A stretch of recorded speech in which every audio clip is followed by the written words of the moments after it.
Congress party మీద వ్యతిరేకత, పూర్తిగా వ్యతిరేకత వచ్చింది. ఇంకా తిడతాను కార్డు తీసుకొని. ఒక్కొక్కరికి ఇంటింటికి 2 లక్షల బాకీ పడ్డాడు. ఇప్పటికి నీవు ఇస్తాన్న మాటలతోటి ప్రజలు మోసం పోతే పెన్షన్ భార్యాభర్తలకు ఇస్తా అన్నాడు, ముసలోళ్ళకు బిడ్డకి 2500 ఇస్తా అన్నాడు, స్కూటీ ఇస్తా అన్నాడు, తులం బంగారం వస్తా. ఒక్కొక్కరు లెక్కేసుకుంటారు 2-3 లక్షలు రావాలి. రుణమాఫీ సరిగ్గా కాలే.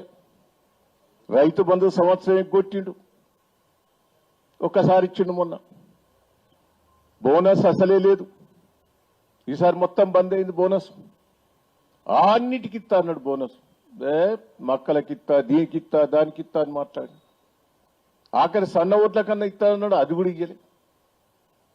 అన్ని ఘోరమైన పరిస్థితి. మిషన్ భగీరథ అది బంద్ అయింది, మళ్ళా కుండలు బిందెలు పెట్టుకుని ఊళ్ళ పంటే తిరుగుతారు. కరెంటు లేదు, మోటార్లు స్టార్టర్లు మళ్ళా పాత రోజులు గుర్తుకొస్తాయి. ఇవన్నీ అబద్ధాలు చెప్పి, ఇవన్నీ చేస్తా అని చెప్పి మోసం చేసి అధికారంకి వచ్చాం.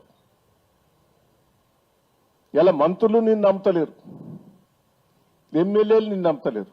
మంత్రులు ఇద్దరు కలిసి ఎక్కడికైనా టూరు బొమ్మను కొట్టుకొని వస్తాను. ఏ జిల్లా పోయినా మీరు చూడండి, వరంగల్ పోతే అదే లొల్లి, కరీంనగర్ పోతే అదే లొల్లి. ఎక్కడికి పోయినా మంత్రులే కొట్టుకుంటారు. ఒక డిసిప్లిన్ ఉన్నదా? ఎమ్మెల్యేల పరిస్థితి కొట్టుకునే పరిస్థితి ఉన్నది. గందరగోళమైన పరిస్థితి ఈ రాష్ట్రంలో ఉన్నది. మళ్ళా ఎన్ని అబద్ధాలు ఆడావంటే, కోర్టు నీకు తెలియదా బీసీ రిజర్వేషన్ గురించి? తెలిసి మోసం చేయాలనే బీసీలను మోసం చేయాలనే అదొక డ్రామా. నీకు ఎన్నికలు పెడితే నువ్వు రావని తెలుసు. నీకు స్థానిక ఎన్నికలల్లో ప్రజలు తరివి కొట్టే పరిస్థితి ఉన్నదనే యూరియా బస్తాలతోటి మొత్తం ఊళ్ళల్లో కాంగ్రెస్ పార్టీని తరివి కొట్టే పరిస్థితి వచ్చింది. దానికి ఏదో ఒక డ్రామా చేశావు నువ్వు. ఆ డ్రామా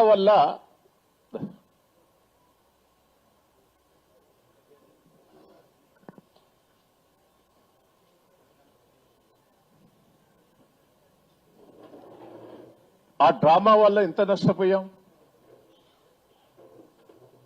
నువ్వు స్థానిక ఎన్నికలు పెట్టకపోవడం వల్ల ఎంత నష్టపోయాం? తెలంగాణకు కేంద్రం నుంచి ప్రతి నెల 300 కోట్లు వస్తాయి, మన రాష్ట్ర ప్రభుత్వం నుంచి 300 కోట్లు వస్తాయి. ప్రతి గ్రామం లోపల మెయింటెనెన్స్ అంతా కూడా ఈ 2 డబ్బులతోటి మెయింటెనెన్స్ అవుతాయి. ఇవాళ లోకల్ బాడీలు ఎన్నికలు లేవు కాబట్టి మొత్తం పైసలు బంద్ అయినాయి. గ్రామాలల్లో కుప్పలు కూడా చెత్త చెదారం మిగిలిపోయి తీసే పరిస్థితి లేదు. ఎంప్లాయీస్కి జీతం ఇచ్చే పరిస్థితి లేదు కార్మికులకు. ఇవన్నీ మోసం చేయలేదా? మళ్ళా స్థానిక ఎన్నికలు పెడితే ప్రజలు తరిమి కొడతారనే ఉద్దేశంతో ఒక బీసీ రిజర్వేషన్ అని ముందర పెట్టి ప్రజలను మోసం చేసేందుకు ప్రయత్నం చేసినావు. మన ఊళ్ళల్లో ఆ తుపాకీ రాముని కథలు ఎట్లుంటాయో ఇలా రేవంత్ రెడ్డి గారి కథలు ఎట్లే ఉన్నాయి. నేను ఒక్కటే చెప్తున్నా, మీరందరూ కూడా నేను బీసీ రిజర్వేషన్ చేస్తే 55 ఏళ్ళు మీకు కేంద్రంలో రాష్ట్రంలో అధికారం ఉన్నారు, మీరు చేయంగా కూడా నొద్దనడా? కేంద్రం ఆమోదం తెలపలే. ఇప్పుడు కేంద్రం ఆమోదం తెలపకుండా జీవో ఇచ్చావు. తెలుసు ఆ జీవో నీకు నిలబడదని. ఒక్కసారి ఆయన మాట్లాడిన మాటలు మీకు వినిపిస్తారు.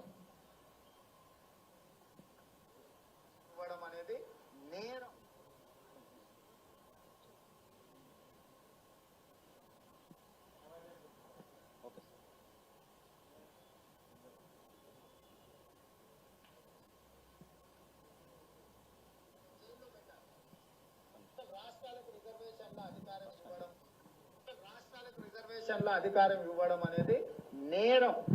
అడిగితే జైల్లో పెట్టాలి. అట్లాంటి ప్రశ్నని అట్లాంటిది కావాలని అడిగితే జైల్లో పెట్టాలి. రాష్ట్రాలకు రిజర్వేషన్ల అధికారం ఇవ్వడం అనేది నేరం. అడిగితే జైల్లో పెట్టాలి. అట్లాంటి ప్రశ్నని అట్లాంటిది కావాలని అడిగితే జైల్లో పెట్టాలి. రాష్ట్రాలకు రిజర్వేషన్ల అధికారం ఇవ్వడం అనేది నేరం. అడిగితే జైల్లో పెట్టాలి. అట్లాంటి ప్రశ్న విన్నరానే ఈ రిజర్వేషన్ గట్ట మొదలు మాట్లాడిన మాట ఆయన. రాష్ట్రానికి అధికారం లేదు, ఎవరన్నా రిజర్వేషన్లు అడిగితే జైల్లో పెట్టాలని ఎవరన్నారు?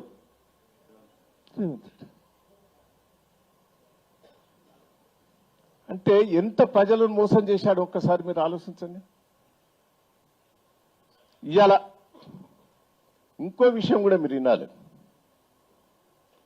ఎక్కడన్నా మంత్రులు ఎమ్మెల్యేలను రేవంత్ రెడ్డి రివ్యూ చేసి మనకు ఎన్నికలు వస్తానే మీరు తయారుండు అని అన్నాడా? మేమన్నా వస్తాయో అని మేము ఆడాడే తిరిగినాం. ఒక్క కాంగ్రెస్ పార్టీ వాళ్ళు తిరగలే, ఒక్క మీటింగ్ కూడా పెట్టలేదు. జిల్లా మీటింగ్లు పెట్టే అంటే వాళ్ళకు కూడా ఇంటి ఇచ్చిండు రావని. అంటే ఒక బీసీలను మోసం చేసేందుకే ఈ డ్రామా.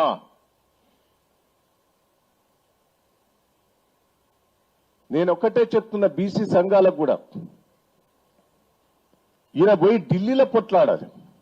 రేవంత్ రెడ్డి గారు పోయి మోడీ గారి దగ్గర నాది ఆమోదం తెలుపుని ఆడగోసకు కొట్లాడాలి. అసలు రాష్ట్రంలో కొట్లాడి బీసీలను మోసం చేసినట్టే కదా.